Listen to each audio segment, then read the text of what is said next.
செய்யாத பாவத்துக்கோ செய்யாத குற்றத்துக்கோ செய்யாத தவறுக்கோ நான் இப்போ வரைக்கும் தண்டனையை அனுபவிச்சுக்கிட்டு இருக்கேன்.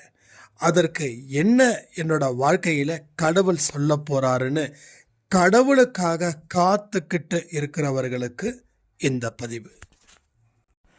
நிச்சயமாக பாவத்தை தொடர்ந்து செய்பவர்களுக்கு இந்த பதிவு கண்ணிலையும் படாது. அப்படியே அந்த கண்ணில் பட்டாலும் முழு பதிவை கேட்கவும் முடியாது. உங்கள் வாழ்க்கையில் ஆறுதலான செய்திகளை கடவுள் கொடுக்கணும் நினைச்சா இப்படிப்பட்ட ஒரு வாழ்க்கையை தொடங்குங்க.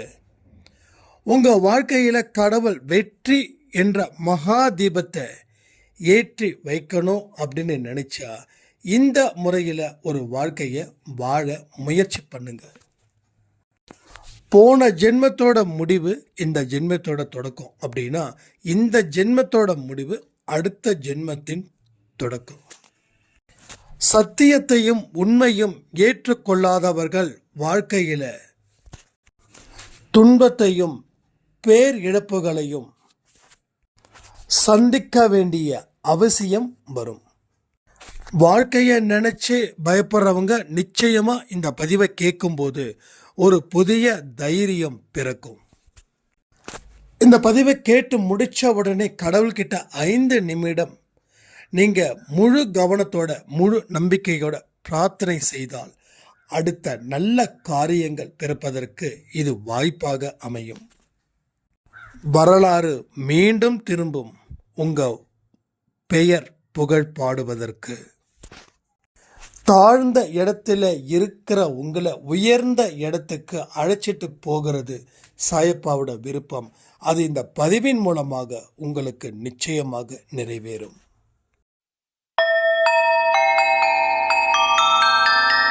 ஓம் சாயிரா சாயிரா, ஓம் சாயிரா சாயிரா, ஓம் சாயிரா சாயிரா, அன்பே சாயிரா, பேரன்பே சாயிரா, அகிலம் தளிக்க ஆத்மா விழிக்க அனுதினம் சாயிரா, எங்கள் அன்பே சாயிரா.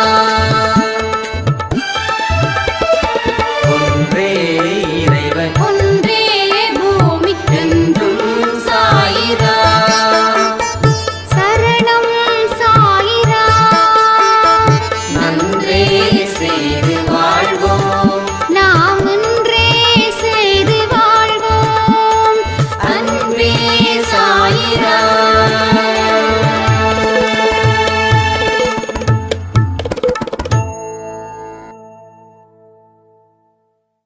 சாய்ராம்.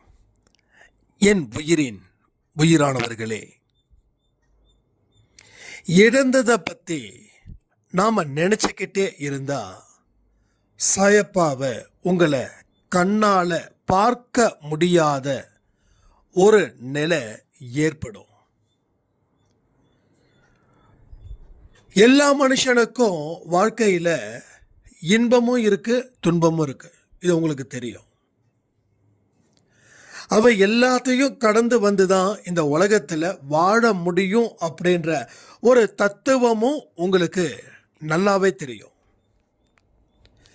அது தெரிஞ்சும் நீங்க பிடிவாதமா நான் இழந்ததை பற்றி தான் நினச்சிக்கிட்டு இருப்பேன், இழந்ததை என்னால் மீட்கவே முடியல,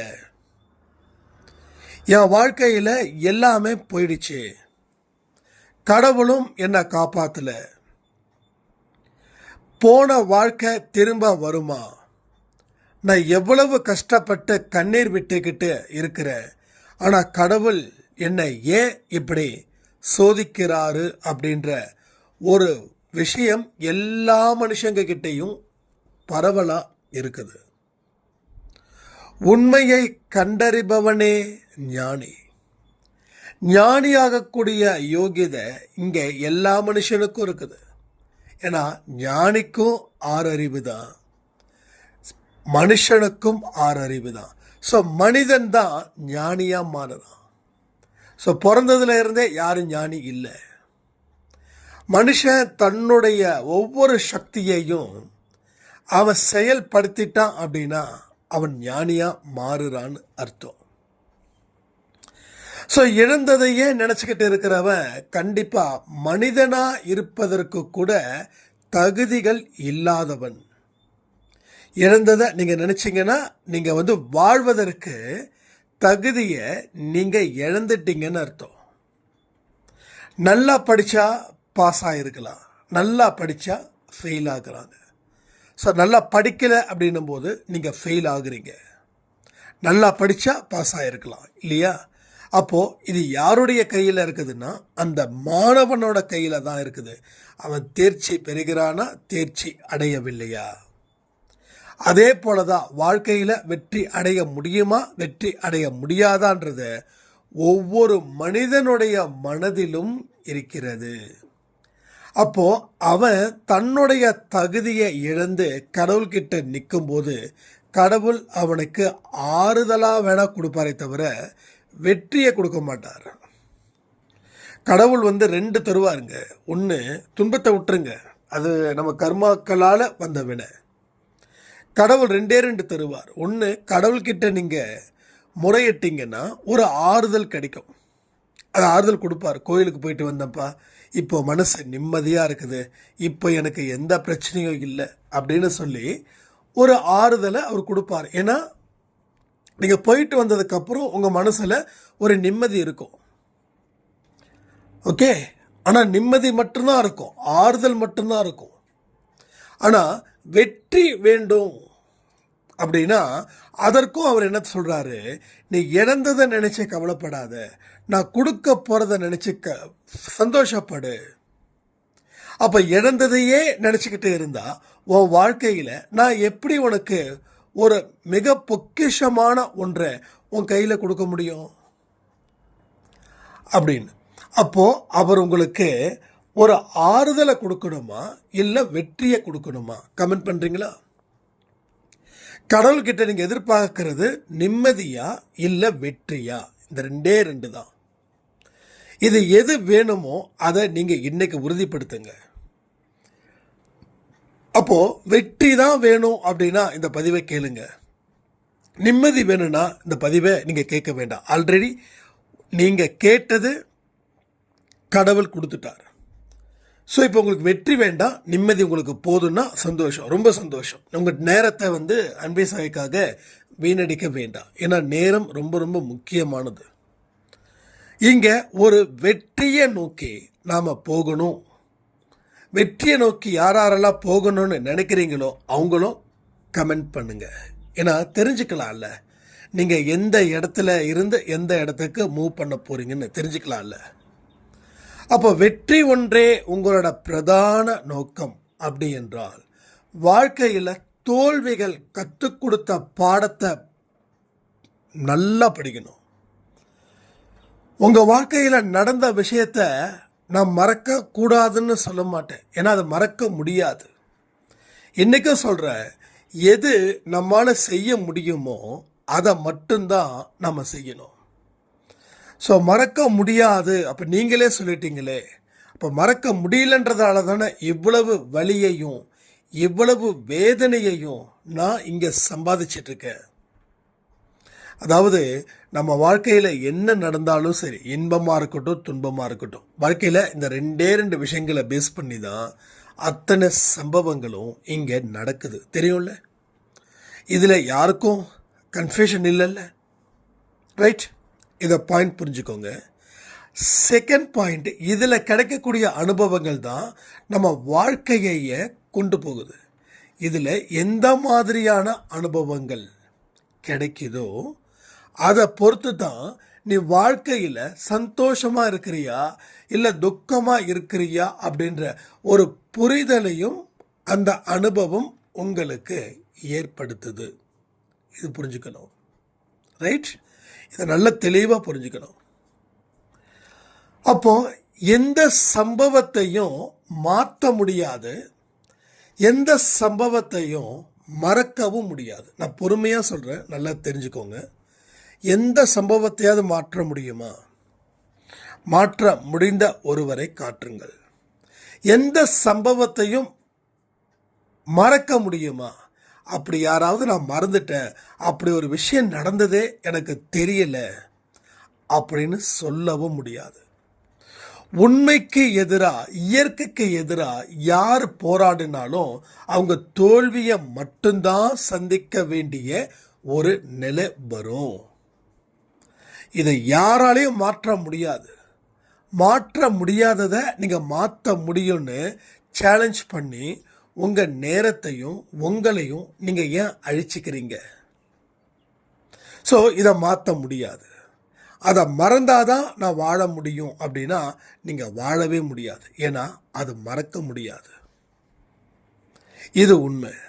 ஆனால் இதை திருப்பி ஒரு விஷயம் இருக்குது. ஏதோ ஒரு யூடியூப்பில் வந்து பேசுனாங்க, பழசை மறந்துடுங்க. எப்படிவா மறக்க முடியும்? சொல்கிறது ரொம்ப ஈஸி தான். சொல்கிறது ரொம்ப ஈஸி. நான் கூட சொல்லுவேன், பழசை மறந்துடுங்க, ரொம்ப ஈஸி, எல்லாமே ஈஸி. சரி, சொன்னவங்களுடைய வாழ்க்கையில் இருக்கக்கூடிய துன்பத்தை மறக்க முடியுமா? 10 வருஷத்துக்கு முன்னாடி நான் அடைந்த துன்பம் கூட இப்போ நினைச்சா கூட நேற்று நடந்தது போல இருக்குது. அப்போ பழசை யாராலையும் மறக்க முடியாது. ஸோ இழந்தது தான். இந்த உண்மையை தான் நம்ம புரிஞ்சுக்கல. பழசை மறக்க முடியாதுன்ற உண்மையை நம்ம புரிஞ்சுக்கிட்டோம்.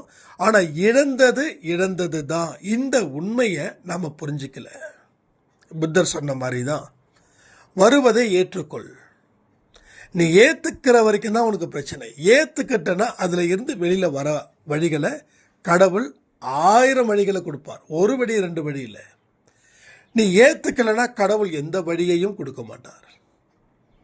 நீ ஏற்றுக்கக்கூடிய விஷயத்தை முழு சம்மதத்தோடு ஏற்றுக்கோ. நீ அடைந்தது தோல்வி இல்லை, நீ அடைந்தது ஒரு பாடம். ஒரு அருமையான, அற்புதமான, யாராலையும் சொல்லி கொடுக்காத ஒரு பாடத்தை இந்த தோல்வியின் மூலமாக நீ அடைஞ்சிருக்க. எவ்வளோ பெரிய விஷயம் இது. உங்கள் அனுபவங்கள் எல்லாமே ஒரு பாடம். இந்த பாடத்துக்கு நீங்கள் காசு கொடுக்கல. ஆனால் இந்த பாடத்துக்கு காசுக்கு பதிலாக என்ன கொடுத்தீங்க? ஒரு கண்ணீரை கொடுத்தீங்க, அவ்வளோதான். அங்கே துட்டு கொடுத்தா பாடம் சொல்லி கொடுக்குறாங்க, அது மனசில் பெருசாக பதியல. ஆனால் இங்கே பாடத்துக்கு கொடுத்த ஃபீஸ் என்னங்க? நம்மளுடைய கண்ணீர். அந்த கண்ணீரை கொடுத்ததால இன்னைக்கு இந்த பாடம் எனக்கு தேவைப்பட்டுச்சு. சரி, இந்த பாடம் எதுக்கு தேவைப்படுது?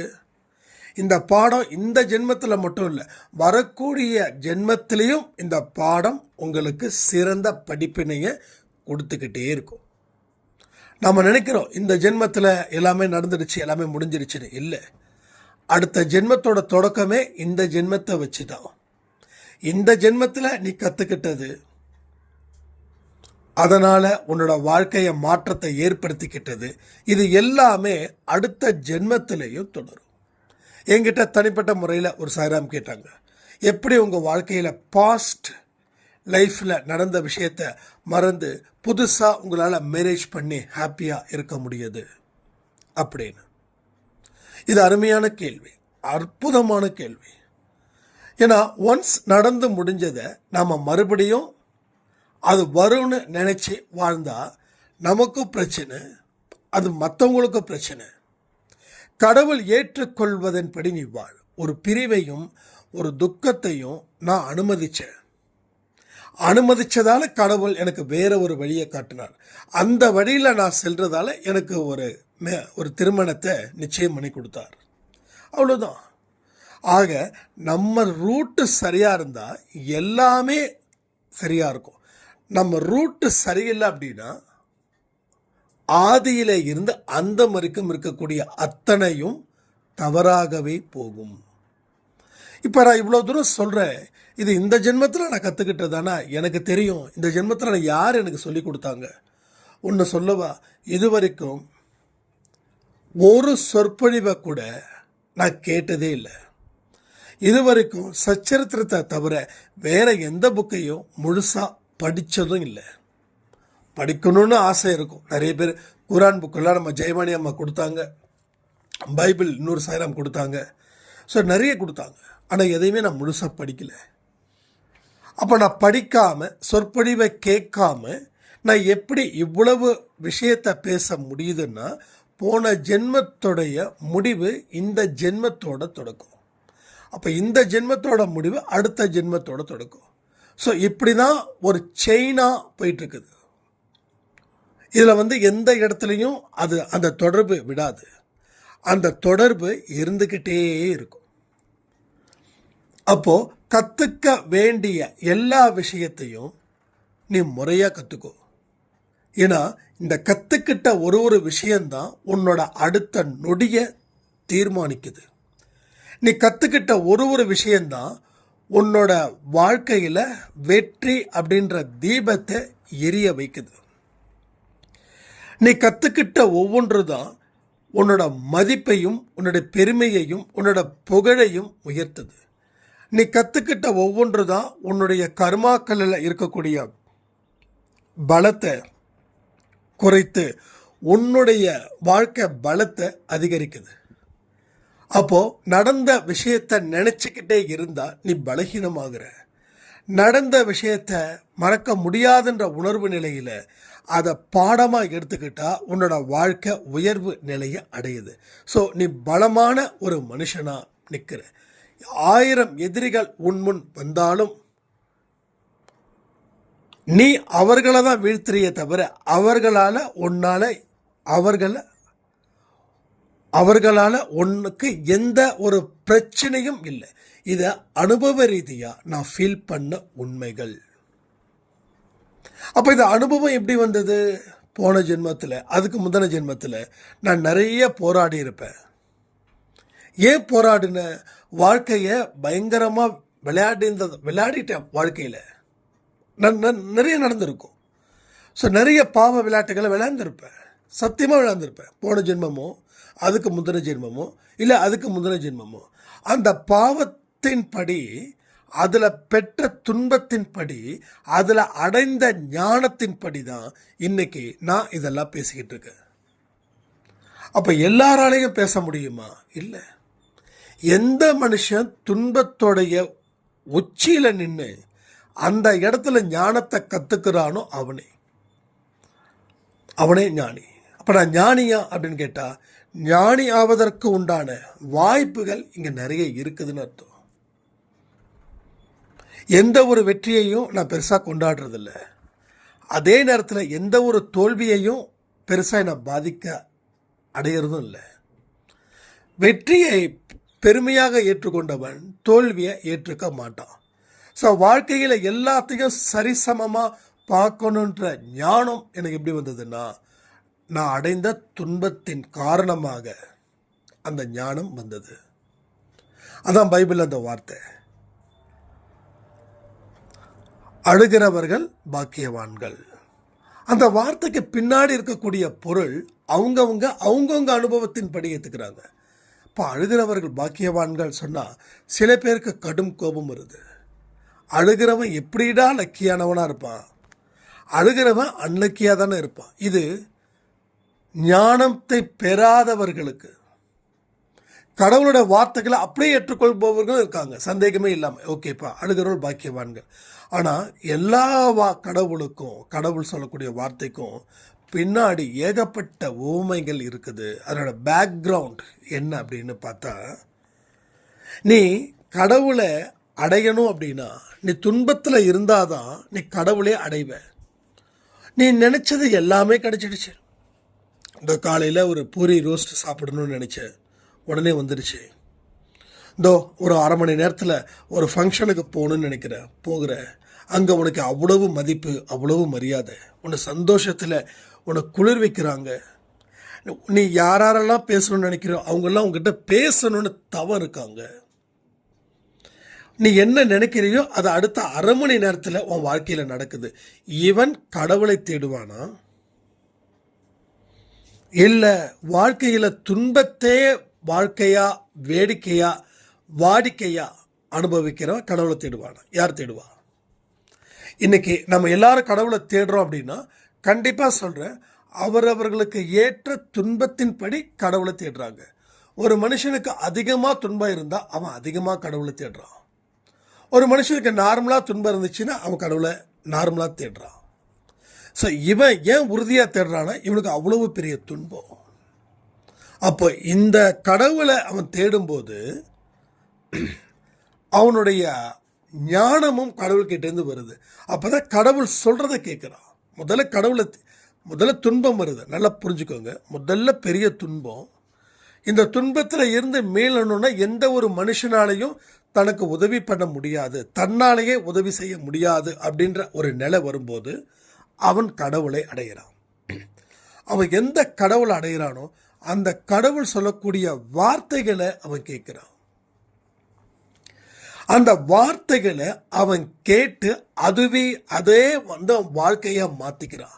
வாழ்க்கையாக மாற்றிக்கும் போது அவன் ஞானத்தை பெறுறான். இவ்வளோதான். புரியுதா உங்களுக்கு? அதுதான் அந்த பைபிளில் இருக்கக்கூடிய வார்த்தைக்கு இருக்கக்கூடிய பின்னாடி இருக்கக்கூடிய சிந்தனை.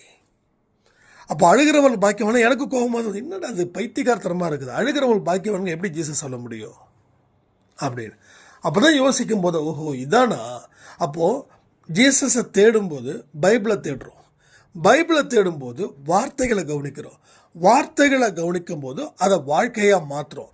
அதுவே பெரிய சிந்தனைக்கு உண்டான ஒரு வழியை அது ஏற்படுத்துது. இப்போ துன்பத்தை எனக்கு கடவுள் கொடுக்கலன்னா நான் ஜீசஸை தேடி இருக்க மாட்டேன், பைபிளை தேடி இருக்க மாட்டேன், பைபிளில் இருக்கக்கூடிய வார்த்தைகளை நான் படிச்சிருக்க மாட்டேன். இதுதான். அதே போல் தான் பகவத்கீதையாக இருக்கட்டும், அதே போல் தான் இங்கே குரானாக இருக்கட்டும். ஆனால் எந்த துன்பமும் இல்லாமல் இருக்கும்போது எவன் ஒருவன் கடவுளை தேடுகிறானோ அவன் ஆசீர்வதிக்கப்பட்டவன். ஏன்னா அவன் போன ஜென்மத்தில் கடவுளையும் கடவுளோட வார்த்தைகளையும் கேட்டு வளர்ந்தவன். ஏன்னா அவன் அவ்வளவு துன்பத்தை அனுபவித்ததால் அவன் கடவுளிடம் தள்ளப்பட்டவனுக்கு கடவுள் ஞானத்தை வழங்கினார். அந்த ஞானத்தை வச்சு இந்த ஜென்மத்தில் அவன் வாழ்ந்துக்கிட்டு இருக்கான். அவ்வளோதான். புரியுதா? ஸோ அதிகமாக துன்பம் இருக்கிறவர்கள் தான் கடவுளை தேடி கடவுளுடைய செய்திகளை தெரிஞ்சுக்கிட்டு போதனைகளை தெரிஞ்சுக்கிட்டு வாழ்க்கையை வாழ முடியும். சந்தோஷத்தில் திளைத்திருப்பவன் கடவுள் அப்படின்னா இருக்கிறாராப்பா அப்படின்னு கேட்டுட்டு மீறி போனால் ஒரு கும்பிட போட்டு ஒரு 10 ரூபாய்க்கு சூடத்தை ஏற்றி வச்சுட்டு அம்பாடுக்கு போயிட்டே இருப்பான். ஏன்னா அவன் என்றைக்குமே சந்தோஷமாக இருக்கணும் அந்த ஒரு உணர்வு அவனுக்கு வரும். அவ்வளோதான். ஸோ இதை தான் நம்ம புரிஞ்சுக்கணும். அப்போது நீ துன்பத்தில் இருக்கிறன்றது உண்மை, ஆனால் துன்பம் கற்றுக் கொடுத்த பாடத்தை மறந்துட்டன்றது உண்மை.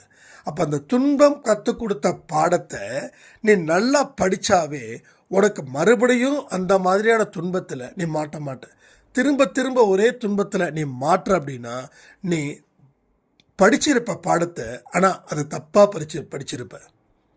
அப்போது ஒரு செயலை செய்யும்போது அதனோட முடிவு எப்படிப்பட்டதாக இருக்கும் அப்படின்ற உணர்வை உனக்குள்ளே கொண்டு வராமல் இருந்ததால் நீ நிறைய விஷயத்தை தவறுகளும் தப்பு தாளங்களும் செய்து முடிவு உன்னால் ஏற்றுக்க முடியாத ஒரு நிலையில் இருக்குது. நான் இந்த வார்த்தை அடிக்கடி சொல்லியிருக்கேனா இல்லையா? ஒரு செயலை செய்யும்போது அதனுடைய முடிவை யோசித்து பாருங்க. அந்த முடிவு உங்களுக்கு திருப்திகரமாக இருந்துச்சுன்னா அந்த செயலை தொடங்குங்க.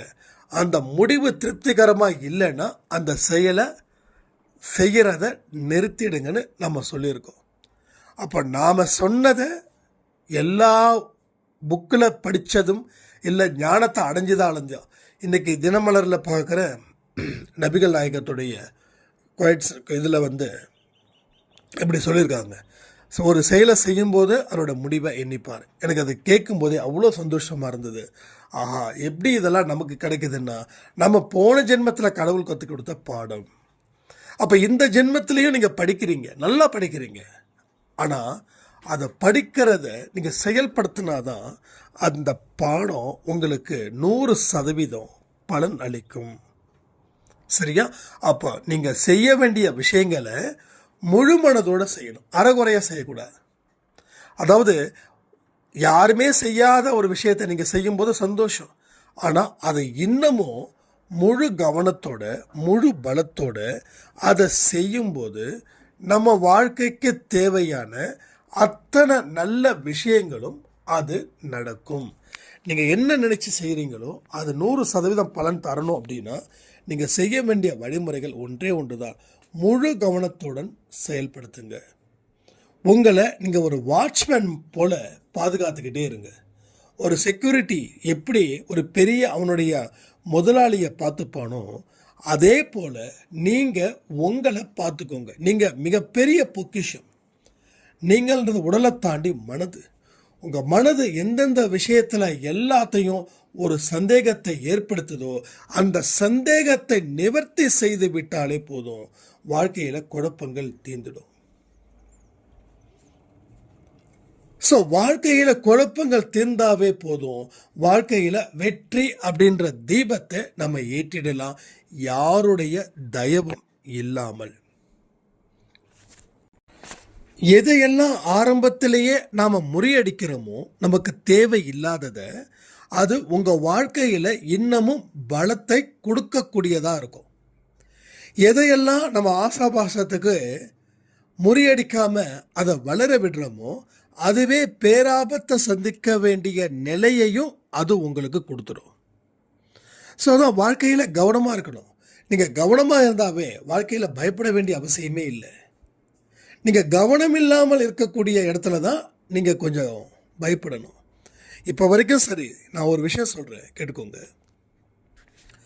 நீங்கள் உங்கள் வாழ்க்கையை நினச்சி பயப்படுறீங்கன்னா உங்கள் கவனம் உங்கள் மீது இல்லைன்னு அர்த்தம். அப்போது வாழ்க்கை மீதும் உங்களுக்கு கவனம் இல்லை, உங்கள் மீதும் கவனம் இல்லை, பிறர் மீதும் கவனம் இல்லை. அப்போது என்னமோ ஒரு வாழ்க்கையை வாழ்ந்துக்கிட்டு இருக்கீங்க, என்னமோ ஒரு செயலை செய்கிறீங்க. அது வெற்றி அடைந்தாலும் தோல்வி அடைந்தாலும் அதை பற்றி கவலையே இல்லை. ஆனால் இப்போ ஒரு விஷயத்தை முடிவு பண்ணுங்க, எந்த செயலை செய்தாலும் அதை வெற்றியின் வாசலை தொடுவது போல் நான் செய்வேன் அப்படின்னு மனசில் ஒரு வைராக்கியத்தை விதைங்க. அந்த வைராக்கியமே உங்களை காப்பாற்றும், உங்கள் வாழ்க்கையை அழகுபடுத்தும். நீங்கள் யார் என்பதை இந்த உலகத்துக்கு காட்டி உங்களை நல்ல வழியில் அது அழைச்சிக்கிட்டும் போகும். ஸோ பல சந்தர்ப்பங்களை கடவுள் உங்களுக்கு கொடுப்பதை அப்பொழுது நீங்கள் தெரிந்து கொள்ளலாம். ஸோ நல்லா புரிஞ்சுக்கோங்க, வாழ்க்கை அப்படின்றது ஒரு சாதாரண வாழ்க்கையை வாழ்வதற்கு கூட நான் தகுதி இல்லாதவ அப்படின்னு நீங்கள் சொல்லக்கூடிய வார்த்தைகள் உண்மை இல்லை. நீங்கள் அற்புதமான ஒரு அதிசயமான வாழ்க்கையை வாழ்வதற்காக தான் இந்த படைப்பு. ஆனால் இதை உணர்ந்துக்கிட்டால் மட்டும்தான் அந்த இடத்துல நீங்கள் வாழ முடியும். அதாவது போதையில் இருக்கிறவங்கிட்ட நம்ம எதை சொன்னாலும் அவனுக்கு புரியாது. போதை தெளிகிற வரைக்கும் காத்திருக்கணும், தெளிஞ்சதுக்கு அப்புறம் தான் சொல்லணும் புரியும். ஆனால் நாம் அதை விட ஒரு போதையில் இருக்கோம். என்ன தெரியுமா? பயம், குழப்பம், எதிர்மறை எண்ணங்கள், இந்த மாதிரி. அப்போ இந்த போதையை நீங்கள் தான் தீர்க்கணும். தண்ணி அடிக்கிற போதை அதுக்கு சில மணி நேரத்தில் சரியாயிடும். ஆனால் இந்த போதை உங்கள் வாழ்க்கையை பிடிச்சி அழிச்சிடும், ஒரு பெரிய பள்ளத்தில் தள்ளிடும். அதனால தான் சொல்கிறேன், எச்சரிக்கையோடு இருங்க. வாழ்க்கையை நிச்சயமாக வெல்வதற்கு உண்டான எல்லா தகுதியும் உங்ககிட்ட இருக்குது. போராடுங்கள், போராடுங்கள், போராடுங்கள் சொல்லி இந்த பதிவை நான் முடிக்கிறேன். ஜெய் சாய்ராம்.